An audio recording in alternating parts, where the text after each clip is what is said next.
What starts here changes the world. I have a few suggestions that may help you on your way to a better world. And while these lessons were learned during my time in the military, I can assure you that it matters not whether you ever served a day in uniform. It matters not your gender, your ethnic or religious background, your orientation, or your social status. Our struggles in this world are similar, and the lessons to overcome those struggles and to move forward, changing ourselves and changing the world around us, will apply equally to all.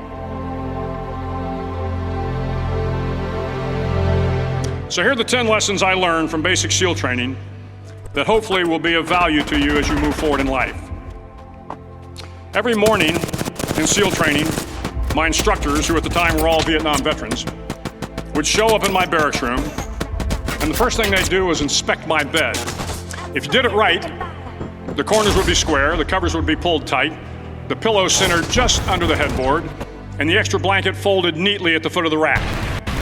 It was a simple task, mundane at best, but every morning we were required to make our bed to perfection. It seemed a little ridiculous at the time, particularly in light of the fact that we were aspiring to be real warriors, tough, battle-hardened SEALs. But the wisdom of this simple act has been proven to me many times over. If you make your bed every morning, you will have accomplished the first task of the day. It will give you a small sense of pride, and it will encourage you to do another task, and another, and another. And by the end of the day, that one task completed will have turned into many tasks completed. Making your bed will also reinforce the fact that the little things in life matter. If you can't do the little things right, you'll never be able to do the big things right. And if by chance you have a miserable day, you will come home to a bed that is made, that you made. And a made bed gives you encouragement that tomorrow will be better. So if you want to change the world, start off by making your bed.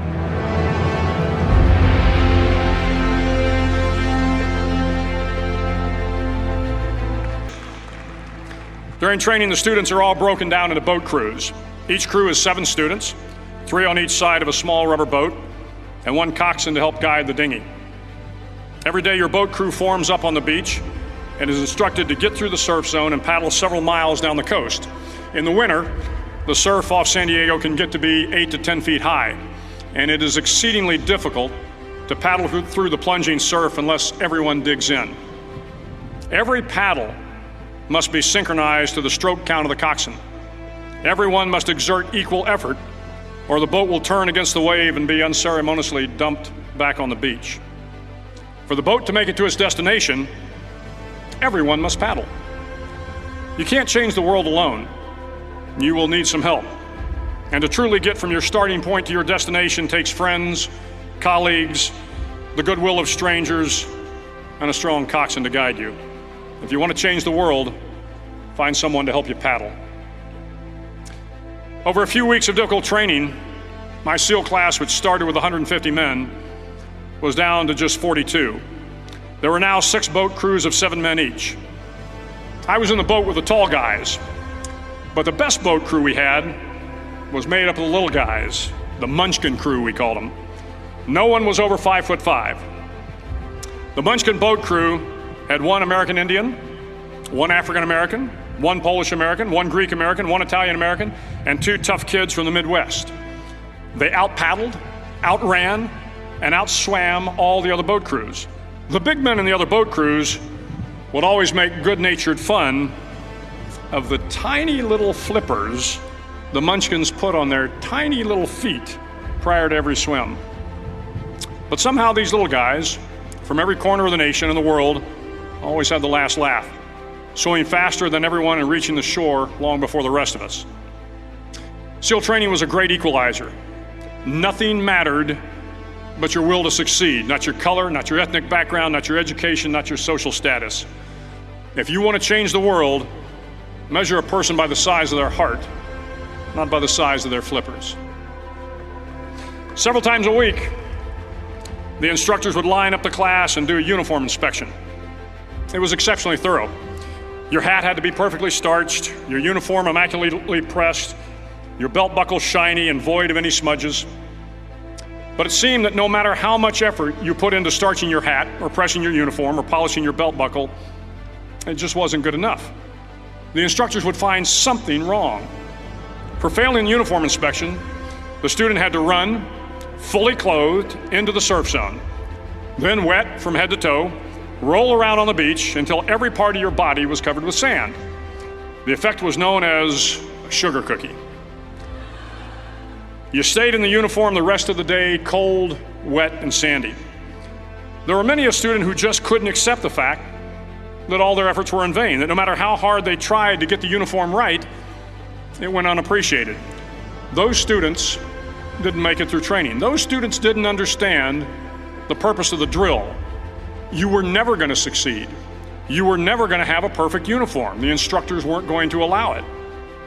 Sometimes, no matter how well you prepare or how well you perform, you still end up as a sugar cookie. It's just the way life is sometimes.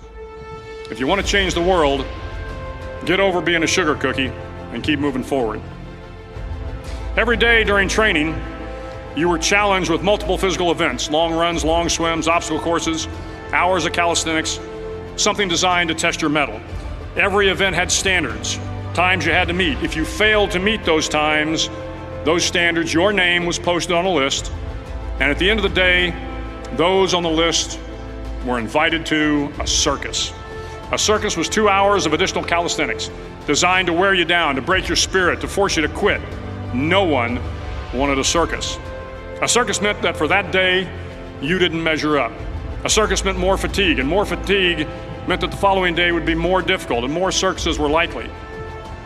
But at some time during SEAL training, everyone made the circus list. But an interesting thing happened to those who were constantly on the list. Over time, those students who did 2 hours of extra calisthenics got stronger and stronger. The pain of the circuses built inner strength and physical resiliency. Life is filled with circuses. You will fail. You will likely fail often. It will be painful. It will be discouraging. At times, it will test you to your very core. But if you want to change the world, don't be afraid of the circuses. At least twice a week, the trainees were required to run the obstacle course.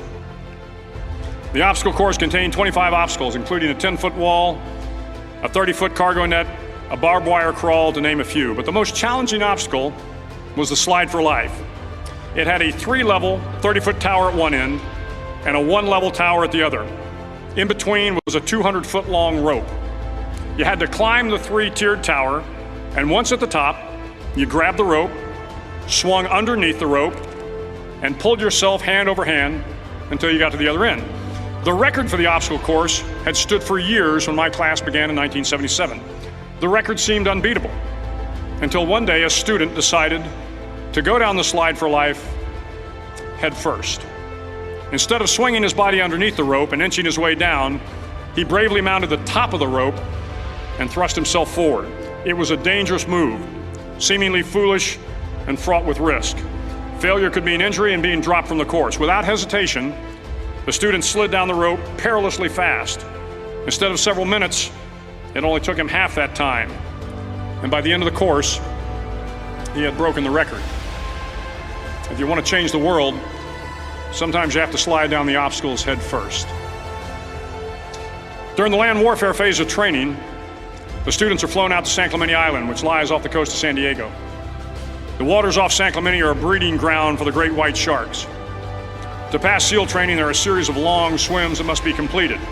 One is the night swim. Before the swim, the instructors joyfully brief the students on all the species of sharks that inhabit the waters off San Clemente. They assure you, however, that no student has ever been eaten by a shark, at least not that they can remember. But you are also taught that if a shark begins to circle your position, stand your ground. Do not swim away. Do not act afraid. And if the shark, hungry for a midnight snack, darts towards you, then summons up all your strength and punch him in the snout, and he will turn and swim away. There are a lot of sharks in the world. If you hope to complete the swim, you will have to deal with them. So if you want to change the world, don't back down from the sharks. As Navy SEALs, one of our jobs is to conduct underwater attacks against enemy shipping. We practice this technique extensively during training. The ship attack mission is where a pair of SEAL divers is dropped off outside an enemy harbor and then swims well over 2 miles underwater, using nothing but a depth gauge and a compass to get to the target. During the entire swim, even well below the surface, there is some light that comes through. It is comforting to know that there is open water above you. But as you approach the ship, which is tied to a pier, the light begins to fade. The steel structure of the ship blocks the moonlight. It blocks the surrounding street lamps. It blocks all ambient light. To be successful in your mission, you have to swim under the ship and find the keel, the center line, and the deepest part of the ship. This is your objective. But the keel is also the darkest part of the ship, where you cannot see your hand in front of your face, where the noise from the ship's machinery is deafening, and where it gets to be easily disoriented, and you can fail. Every SEAL knows that under the keel, at that darkest moment of the mission, is a time when you need to be calm, when you must be calm, when you must be composed, when all your tactical skills, your physical power, and your inner strength must be brought to bear. If you want to change the world, you must be your very best in the darkest moments. The 9th week of training is referred to as Hell Week. It is 6 days of no sleep, constant physical and mental harassment, and one special day at the Mud Flats. The Mud Flats are an area between San Diego and Tijuana where the water runs off and creates the Tijuana Sloughs, a swampy patch of terrain where the mud will engulf you. It is on Wednesday of Hell Week that you paddle down to the Mud Flats and spend the next 15 hours trying to survive this freezing cold, the howling wind, and the incessant pressure to quit from the instructors. As the sun began to set that Wednesday evening, my training class, having committed some egregious infraction of the rules, was ordered into the mud. The mud consumed each man till there was nothing visible but our heads. The instructors told us we could leave the mud if only 5 men would quit. Only 5 men, just 5 men, and we could get out of the oppressive cold. Looking around the mud flat, it was apparent that some students were about to give up. It was still over 8 hours till the sun came up. 8 more hours of bone-chilling cold. The chattering teeth and the shivering moans of the trainees were so loud, it was hard to hear anything. And then one voice began to echo through the night. One voice raised in song. The song was terribly out of tune, but sung with great enthusiasm. One voice became 2, and 2 became 3, and before long, everyone in the class was singing. The instructors threatened us with more time in the mud if we kept up the singing, but the singing persisted, and somehow the mud seemed a little warmer, and the wind a little tamer, and the dawn not so far away. If I have learned anything in my time traveling the world, it is the power of hope. The power of one person, a Washington, a Lincoln, King, Mandela, and even a young girl from Pakistan, Malala. One person can change the world by giving people hope. So if you want to change the world, start singing when you're up to your neck in mud. Finally, in SEAL training, there's a bell. A brass bell that hangs in the center of the compound for all the students to see. All you have to do to quit is ring the bell. Ring the bell, and you no longer have to wake up at 5 o'clock. Ring the bell, and you no longer have to be in the freezing cold swims. Ring the bell, and you no longer have to do the runs, the obstacle course, the PT, and you no longer have to endure the hardships of training. All you have to do is ring the bell to get out. If you want to change the world, don't ever ring the bell. It will not be easy. Start each day with a task completed. Find someone to help you through life. Respect everyone. Know that life is not fair and that you will fail often. But if you take some risks, step up when the times are the toughest, face down the bullies, lift up the downtrodden, and never ever give up.